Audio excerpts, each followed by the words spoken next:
Ladies and gentlemen, please take your seats. The show is about to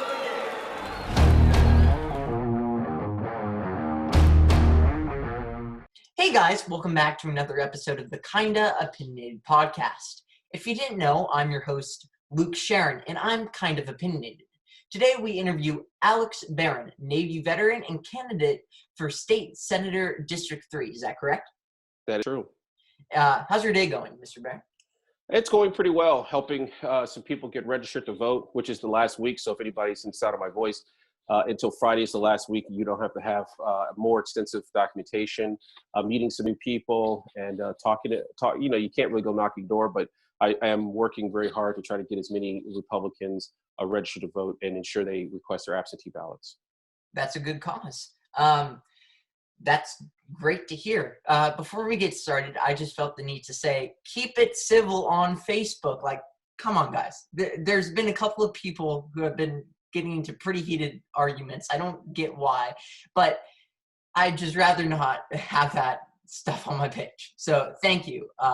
With that out of the way, if it's okay with you, let's get started. Sure, please. Thank you. Okay. So the first question is, what makes you stand out in this particular race, and why are you running? Well, I guess the last question first. Why am I running is because I truly believe that Idaho can benefit from a new generation of what I call innovative conservative leader. It's interesting to see how the baby boomer generation passes the baton of leadership to a new generation of conservative Gen Xer. And one day we will be doing the same to your generation as we run a couple of races, we win a couple times or lose, and then let the next generation move in. But I really do believe that I've supported for, going on 20 years, since 2000 or so. Yeah, 20 years, Republicans getting elected, conservatives getting elected, conservative causes. And when the current state senator, Don Cheatham, he let me know that he was thinking about retiring. He's very passionate that another conservative, that he can do everything he can to ensure that a conservative holds this seat. And it was going to be an open seat. So I thought, what a great opportunity. Spoke to some people. I did explore kind of an exploratory period of your campaign, talked to a lot of people, and it looked good. And so I thought that was a good chance. I would, of course, I thought that was a great opportunity to run and keep the seat very conservative, but then let a new generation of Republicans get in there.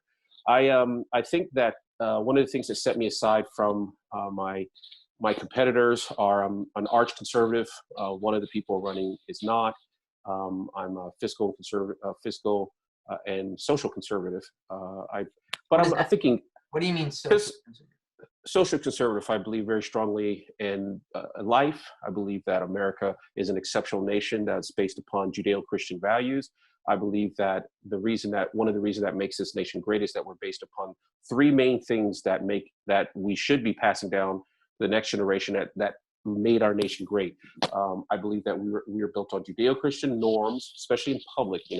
I'm much more focused on trying to encourage the society to be welcoming to Judeo-Christian norms, especially in public. What you do in your private life is between you and your pastor, and you can work on that. But how we do things in public, I think that's much more aware. I also believe that we are Western civilization. The West is the best. We all are children of thousands of years of advancement in civilizations based upon that have created Western civilization. The way we think about science, the way that we understand the nature of man and his government, all of these things. We have a Senate. I'm running from the Senate. Where did we get that from? It's all the way back to Roman times, maybe before. We are children of Western civilization. And the last thing is maximizing individual liberty. We actually, in our country, we're one of the few countries that have so many guaranteed liberties. The Bill of Rights and the Constitution is a limit on what the federal government can do to us. It's a limit. It's a hard limit. You cannot do these things. So to be a social conservative means that those are the issues I have. I have a very conservative view on those issues, and those are the issues I promote. So that means, freedom of speech, freedom of religion, not letting the government interfere with our pastors, and Second Amendment issues. Very pro-life. I'm an abortion survivor, which some people find exciting. So I speak about it a little bit, but it is an interesting conversation to have with your mother. It will happen much later in life, but yeah. So it's so it's a very interesting thing. So I really enjoy that. So yeah. So a social conservative means some people who are like that. We believe in traditional marriage. For example, I support what the Senate just did by passing a bill that says that biological men can't compete in women's sports. I support that kind of stuff. Someone who's a moderate or a liberal a social liberal wouldn't necessarily support those issues. For example, I believe very strongly that we have a unique culture in America. We have a unique culture in Idaho, and that culture in Idaho and America should be maintained. It should be maintained. We have a unique people. We are a unique people, and we have the right to exist. We have that right to exist. And so I believe in immigration. I believe in enforcing our immigration laws, protecting our immigration laws, or protecting our borders. We have a right to exist. Our nation is great, not simply because it just sprung out of nothing, but it's great because of the people who made our nation. And that's what I did. So what makes me different from my competitors, I'm a fiscal and fiscal conservative and social conservative. I am also a person, for example, I'm an engineer. I graduated from the University of Maryland with a degree in information system management. I don't believe I know neither one of my competitors are engineers. One other has graduated college, but that brings a certain degree of focus. I am a veteran. I've served this nation for 10 years. I've protected this community just like I've protected all communities, all of the United States for 10 years. Some people, big claim to fame is that, I'm from here for 15 generations. Well, some of us have to go to the front. Some of us have to go to the edges of our civilization to protect our nation, or we won't have wonderful and safe environments like this. So these are some of the things that I believe that mark me out as a bit different person from those others who are my competitors when I'm running. Yeah. Thank you for your answer, and thank you for your service. Thank you. I have one question that I just had. Why should people that aren't in District 3 care about your race specifically? That's a great question. So first of all, obviously the main people that I'm focusing on are my neighbors and voters in District 3. Those are the people who can elect me. And so we do focus on that. But people outside many of them care about maintaining and advancing good Republican leadership. Good conservative leadership. And whether they're in the district or outside the district, they care about seeing a new generation of conservative thinker come up, a guy who's problem oriented. We need people in our government. We need people in our government who actually are dedicated or have proven problem-solving capability. We just don't want to see the same names on the ballot, right? You look at the guys, they're just the same names, applying for this position, that position. They're just the same names. Some people go, you know what? Why don't we get a new guy in here? Why don't we get some new blood in here and see if we can tackle some really tough problems?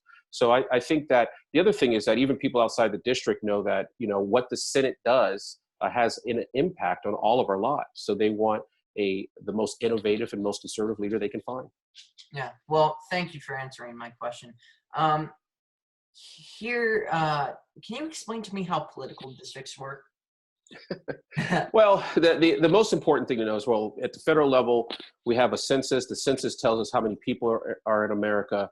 And then what they do is they draw districts to make sure that we try to spread out the representation. That's why large states, there's this big movement. That's why large states have more representatives in the House than small states. I don't know. There's probably 60, 70. I don't know how many come from California.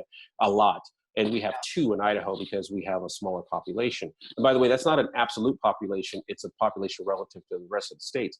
So in the House, it's much more of a direct democracy, the number of people. So we have 2 congressional districts, one basically on the west side of Idaho, and then one kind of on the east and south.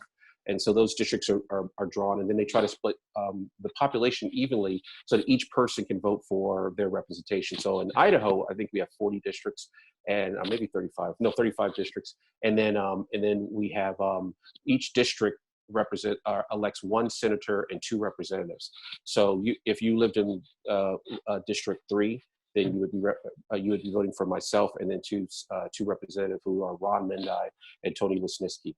who are running unopposed right now. So that's the district is attempting to split our total population up into chunks and allowing those chunks to vote for representatives and senators. Okay, thank you for your answer. So if you were to win this election, what would you do and try to implement in our communities and in your district?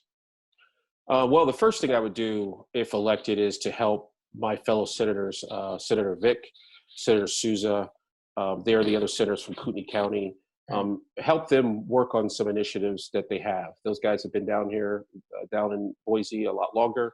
And if you go down into organizations like a bowl of China shop, you will often not be very effective. One of the things I really want to do is be effective for the people in Kootenai County.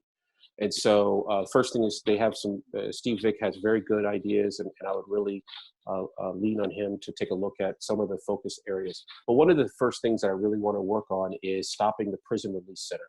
I really believe that's a bad, well, let me rephrase, stopping the prison release center as it's currently defined, okay, which basically is not defined.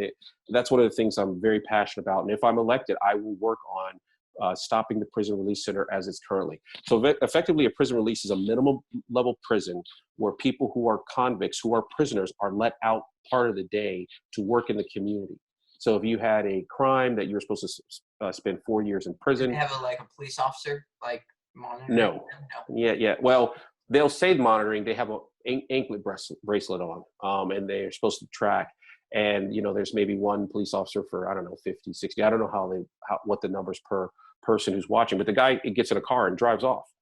And it's a way. The idea is there may be something to the idea of actually having people go into the community. But what you have to understand, but I think the way the government is implementing, like almost all things the government implements, it's just not good. And so I think there's a 130 bed prison release facility they want to put somewhere in Kootenai County. They can put it in your neighborhood. They can put it in mine. And those prisoners would then have immediate access into our communities. One of the biggest jobs that they're trying to get the prisoners to be apprenticeship for is HVAC. So if you have a problem with your air conditioner, 2 guys show up or 1 guy shows up, that person could be a person serving a prison sentence who's now working in your home. Yes, exactly. No. Breathe into the nose. I think I understand where the idea is coming from, and I think if we were to add more surveillance to the criminals, I don't know necessarily if we were to give them a place to stay in our neighborhoods. I don't feel like that's the most responsible idea.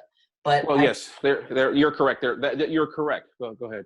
But I do think that the idea itself to help convicted criminals come out and do some public service is a good idea. It's not public service. It's more to reintroduce them. No, it's not public service. They're getting paid. It's to reintroduce them to society. I do believe in policies that reduce what they call recidivism. Recidivism is that, something like 60, 70, I don't know, what a very large percentage of people who go to prison go back to prison. So I'm very comfortable working on reducing that because it's good for society. Yeah. But the question is, should people, before they've completed their prison sentence, have access to our communities?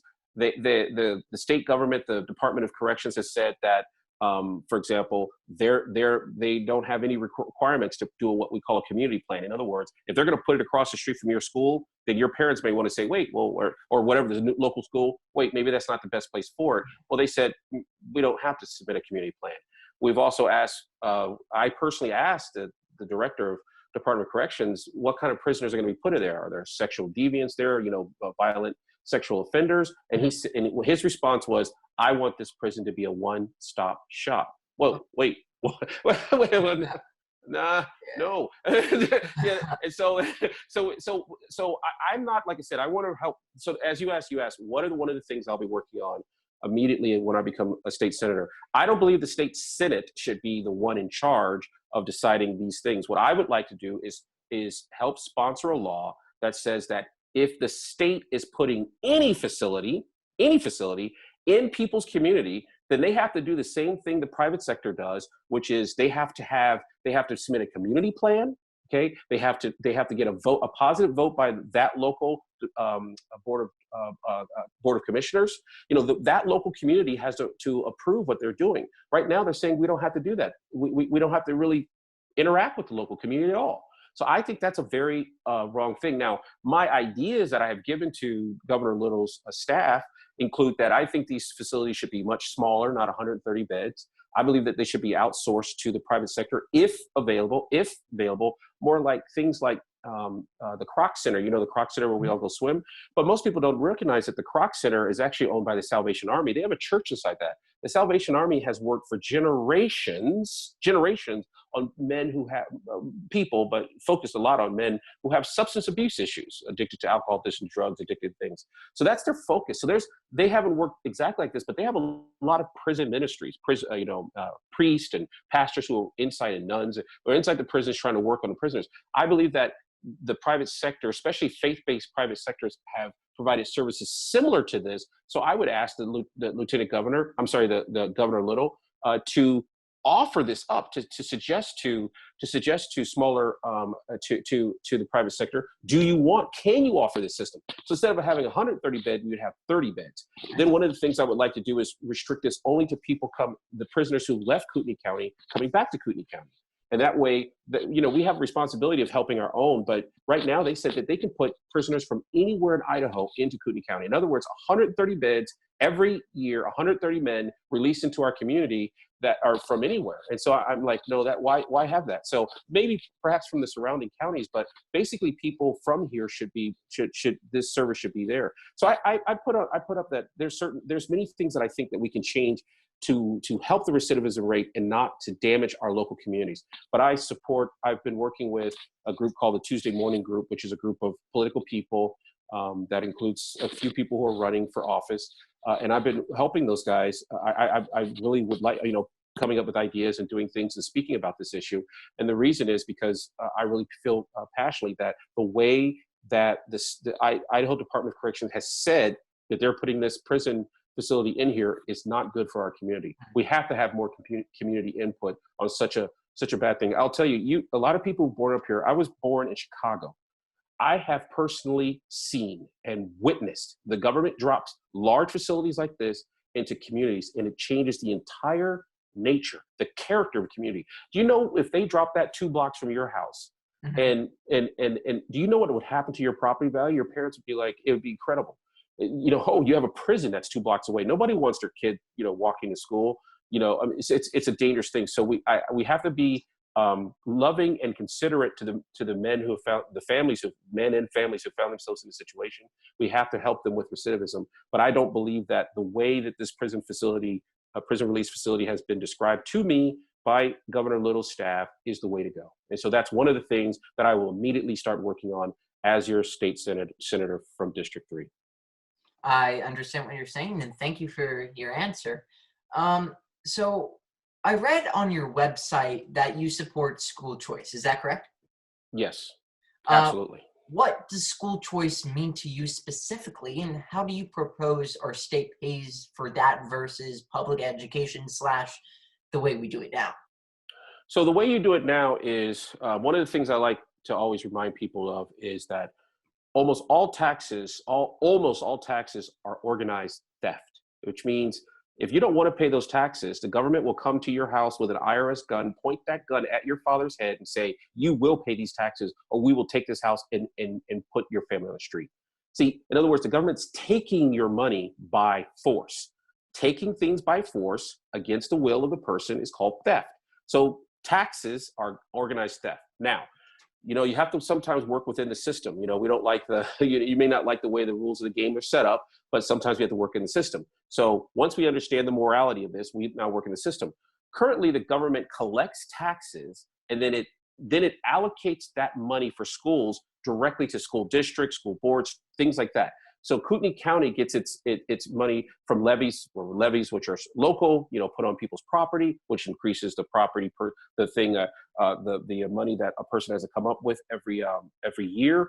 And also rent, it increases rent because, if I'm your property owner and you're renting my house or you're renting my apartment, then guess what's going to happen? I'm going to increase the rent. So, and then it goes. So the money goes to the state and then into the school directly. School choice is easy. All it says is the money goes to the state, but then the state will take that money and allocate it in an educational scholarship account, And that educational scholarship account in Idaho will be around $5,800 per student.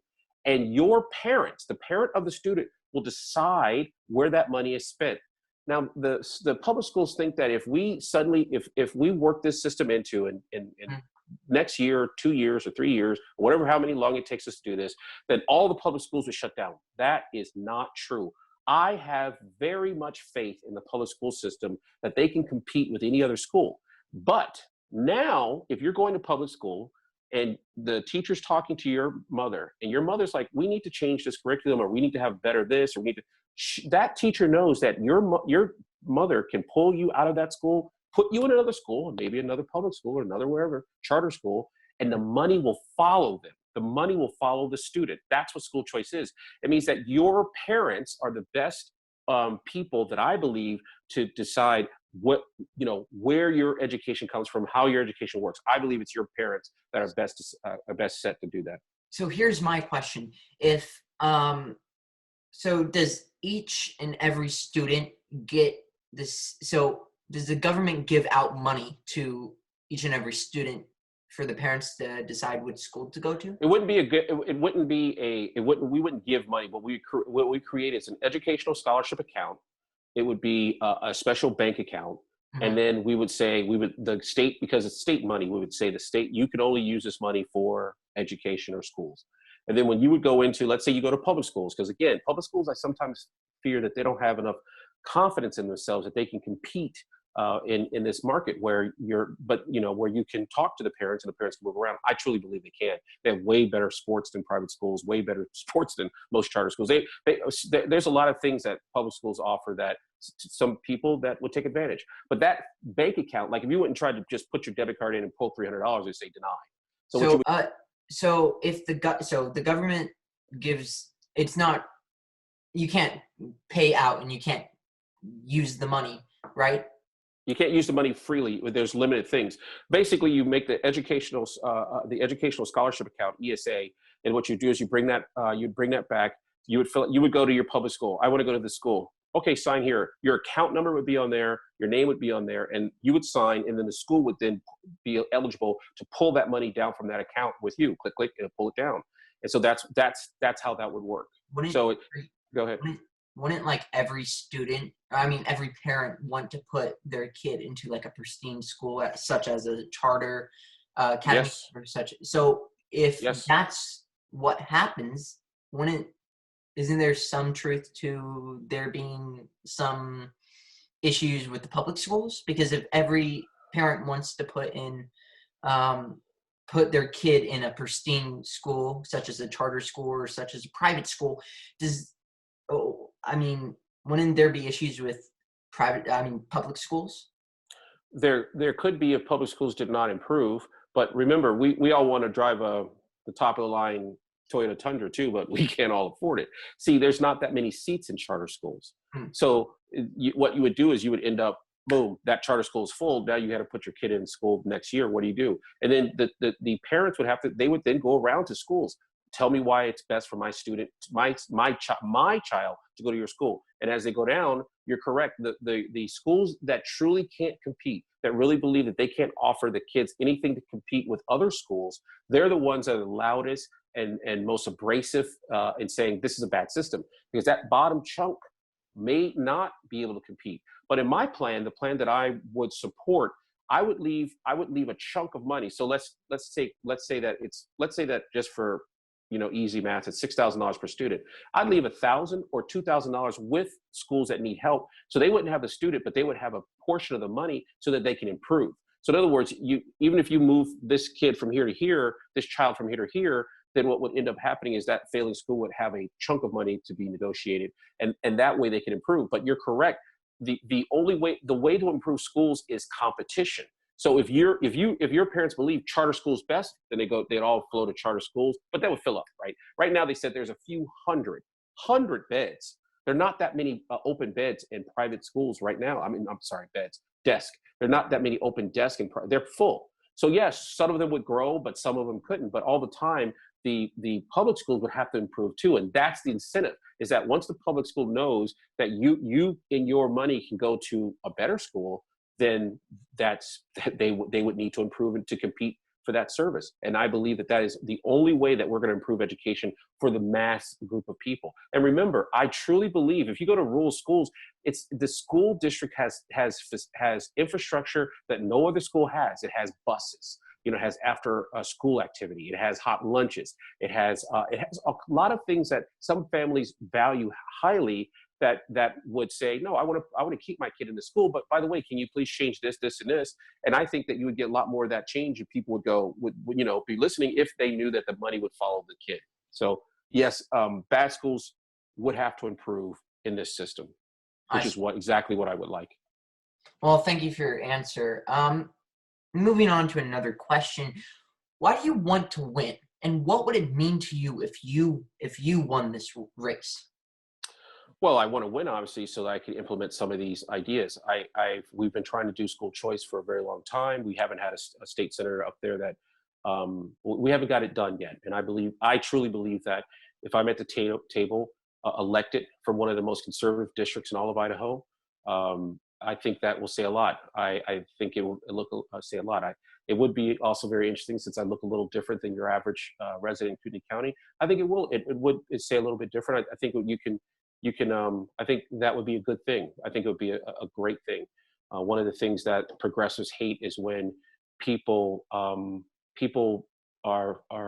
make teams and coalitions with different people who are conservative but are solid. I think that's a very positive thing. I believe that it would mean a lot. I think it would mean so that's some of the things that I think it would mean. And I truly have supported other conservatives and other conservative causes getting elected for, like I said, over almost 20 years. But I think that at this time, with my experience in advocating for what I call liberty under Christ, I believe that having that at the table and being able to talk to my fellow senators, I believe that we can move some of these conservative ideas forward and actually get them done. That's my passion. Well, thank you for your answer. So this is a big issue right now, red flag laws. But I don't know if it's such a big issue here, just because I don't see any way how that could pass here, because how conservative we are. But from my knowledge, you say you don't want red flag laws, right? That's true. So if you didn't know what a red flag law was, for those who do not know what a red flag law is, it's a law that permits the police or a family member to petition a state court to order temporary removal from a person who may be dangerous to others or him/herself. Why is this law an issue, and why should we care? Why is there so many people scared of it? So this is one of the things that I offer as I say a new generation of conservative leader who is finally blessed to have moved to Idaho, but has seen and lived under the boot of very progressive policies. Don't believe that this can't come here. There are representatives in Idaho and state senators in Idaho who voted in favor of laws that many believe included red flag elements already. People supported it. We actually defeated it by a very small margin. So the diabolical nature of red flag laws is it's called pre-crime. It says you may be a danger to someone. You haven't done anything. You're not proving you're dangerous. But now what I have the right to do is the right to remove your constitutional rights from you because of something you may do. Is it temporary? Yeah. Yeah.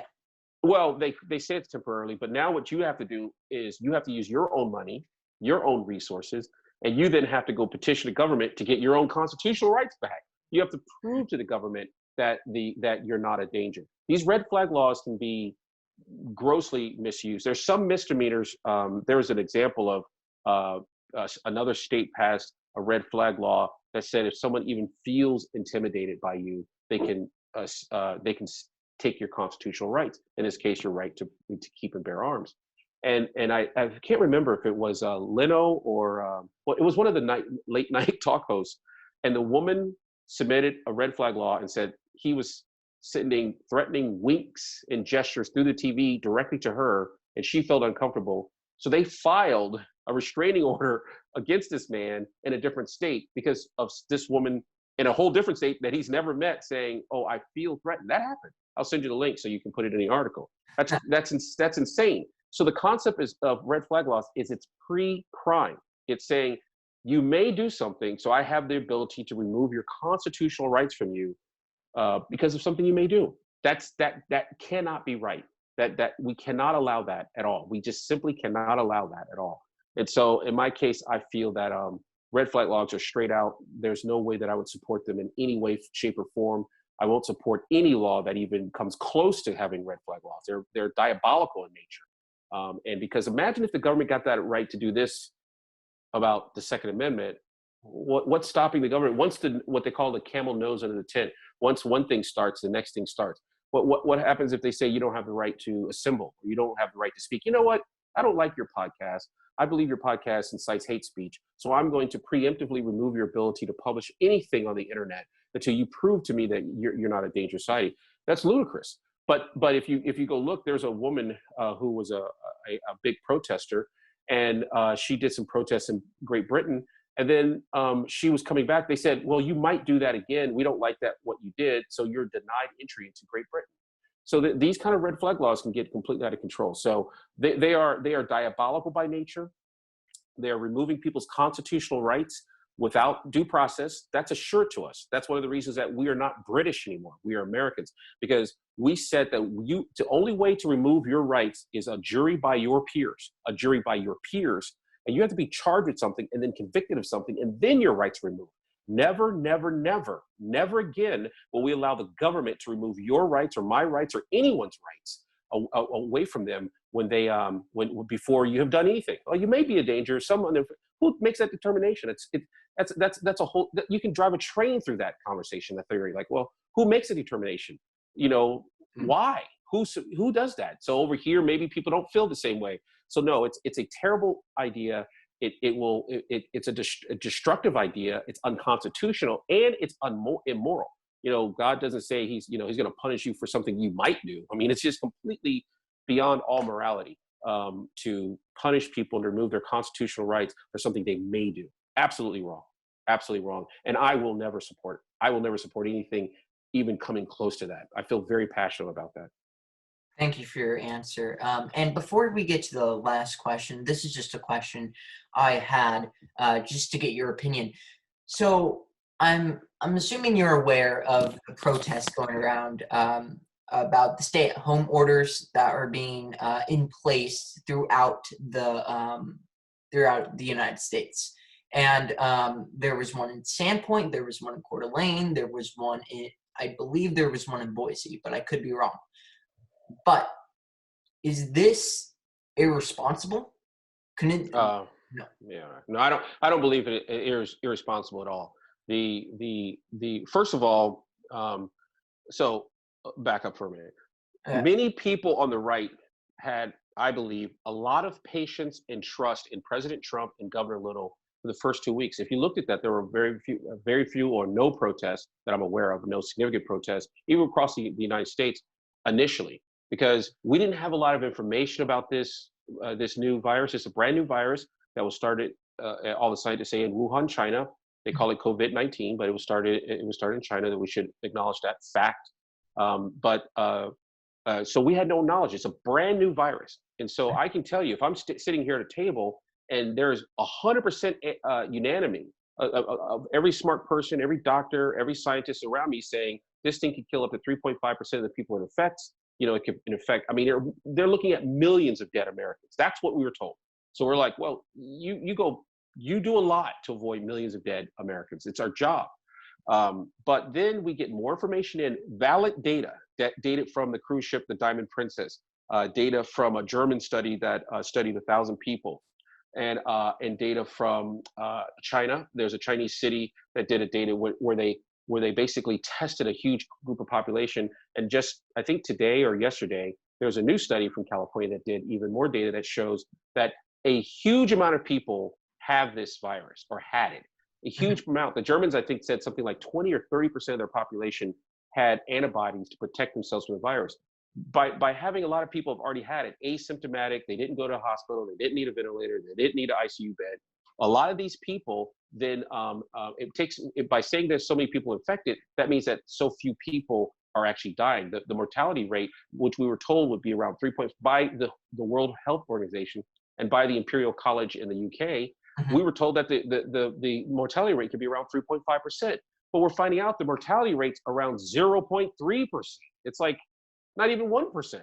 So now we're talking about a mortality rate much less than what we suspect. So, but in that time that the mortality rate has been dropping, we have devastated this country. For the first time ever in this country, oil, if you're pumping oil, there are a lot of Idahoans who work over in North Korea oil fields. Those men are not going to have jobs. Their families are not going to have jobs. Right now, the oil yesterday reached a ridiculous situation where it was free. Basically, you had to pay someone to take oil off your hand.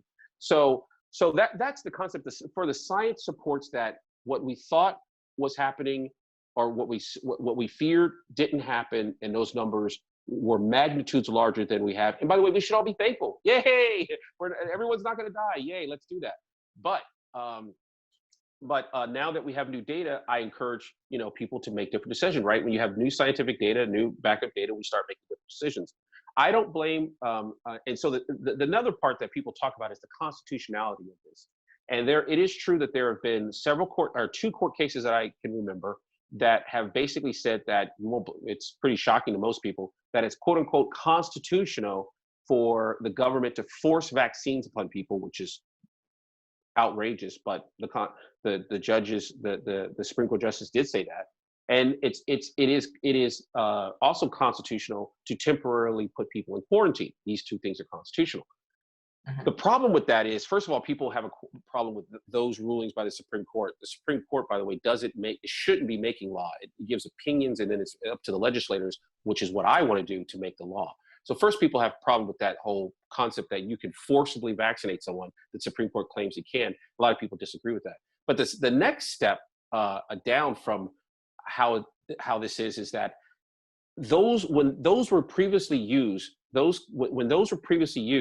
they were used against a limited number of people to keep people who were sick, or the government had very good idea they were sick. I mean, you have smallpox, or we believe you have smallpox, or you're infected by smallpox. We're going to remove your constitutional rights under limited authority.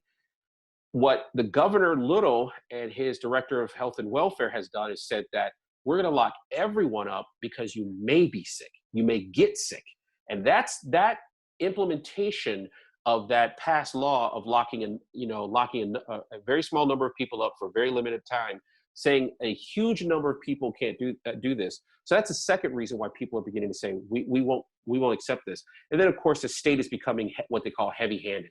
They just locked up a mother yesterday who was playing in the park with her daughter. Americans do not like to see their wives hauled off from a park with 10 other mothers when they're playing with their little 3-year-old. The cops didn't even arrange for the children. They just snatched this woman off the playground and said, "You're not allowed to be here." And she stood up for, yes, in Idaho. This just happened yesterday, and it was horrible. And so people do not like to see that. There's Peter Thompson and his wife were, she's an out-of-work bartender, and this happened right here near us. It happened in Rathrum, in my district, by the way, in the district that I'm hoping to represent, if I have your support. She's an out-of-work bartender. Her husband's a long-haul truck driver. He's helping keeping our store stocked. And then right in the middle of this pandemic, Peter's father died. And so they need some money. Peter's father had a bunch of stuff in storage. They can't afford the storage locker, and they need the money. So they said, "Hey, why don't we have a yard sale?" Initially, very few people were coming by, onesie, twosie. Tell me why it's moral to allow Costco or an alcohol store, an Idaho-owned government alcohol store, to remain open, but a family who's facing economic ruin because the government won't let them work. Why is that moral to allow the liquor store to stay open, but these people not to do a yard sale so they can pay their bills? Where's the morality in that? That's not moral. So those are the three big things that people are having. There's a scientific base, there's a rejection of the Supreme Court rulings, which as belief. We support that the science actually has changed, and we shouldn't be wrecking our economy over scientific things that are new. And then the last thing is the heavy-handedness. As the government begins to implement heavy-handed policies, you begin to lose public support for your policy. Absolutely. Now, once again, I don't blame President Trump or Governor Little for making the initial call, although it's questionable constitutionally, when people were saying you're facing 3 million dead Americans in the next 90 days. People are concerned. But now, go ahead. Do you think possibly that the reason why the mortality rate is so low is because the people who are getting it aren't so immunocompromised or susceptible, whatever, to the virus? Is because a lot of the people who are going out aren't immune compromised and aren't over the age of 50. So do you think the mortality rate might be so low because of the people who are not following the government's order? I believe that, yes, people who are older and have what they call underlying conditions, not just immune compromise. It's people like me. If you have hypertension, you're more likely to die. Older people, you're not.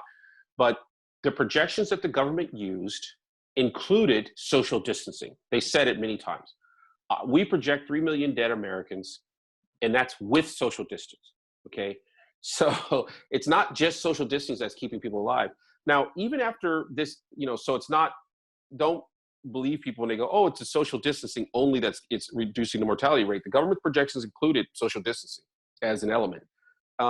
If you have an underlying condition, which I know people in my family who do, no, they're still not going out. They limit how much they go out, even if the rest of us go out. But when we thought the disease was going to kill 3.5% of Americans, but now the disease is going to kill 0.3% of Americans, the 99% can make their own determinations whether they want to risk, the 0.3 chance of catching this and having something terrible happen to you. And so no, I believe that social distancing was used or was included in their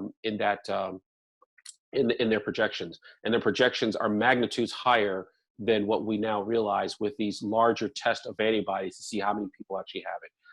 I also believe that there are serious constitutional issues, and I also believe that I would encourage Governor Little to immediately let Idaho go back to work, not open the whole state up at once perfectly, but get immediately on the path to opening the state back up. You just can't start. You could have other problems if you just had everybody. The business needs supplies. Things need to get stocked up. Restaurants need food. They just slaughtered tens of thousands of birds because restaurants and schools are not serving lunches. So all that needs to get kind of built up, and all that needs to be in a plan. And all we should be doing is focusing on how to get people back to work. We're going to lose more people. We're going to have much more economic damage, and economic damage is real damage. It's like people lose. They are really having a lot of emotional and psychological issues when they're facing.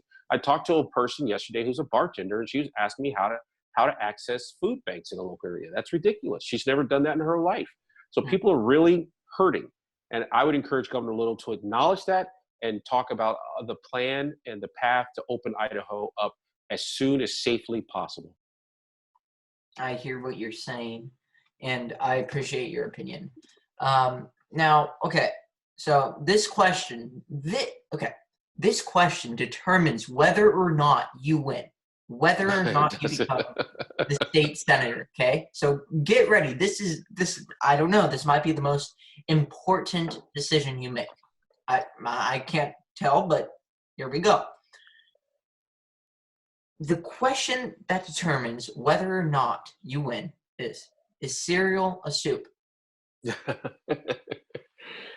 Is cereal a soup? Is cereal a soup? When you first hear that's a ridiculous question, but then you start going back and thinking, what is the definition of a soup, and is cereal actually a salad? I believe I would have to say cereal is not a soup. Sorry. And the reason is because even though the milk can be the base of the soup, can be considered that, soups have prepared broths. You prepare the broths. Almost no soup that I know of has unprepared broth. And so I think, it's funny, that question is a humorous one, but when you think about it, you start unpacking it, and you're like, well, what is the definition of a soup?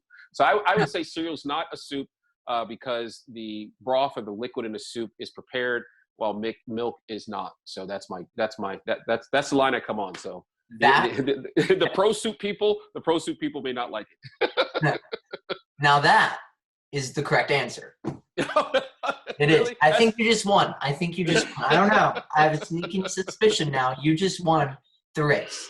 Okay. Yes. If everybody should leave in your comments below and say and talk about whether they think soup is a cereal. That's a good question. It makes you think. It's good. It's good. Where'd you get that question from? Google. Very. That's good. It's excellent. Excellent question.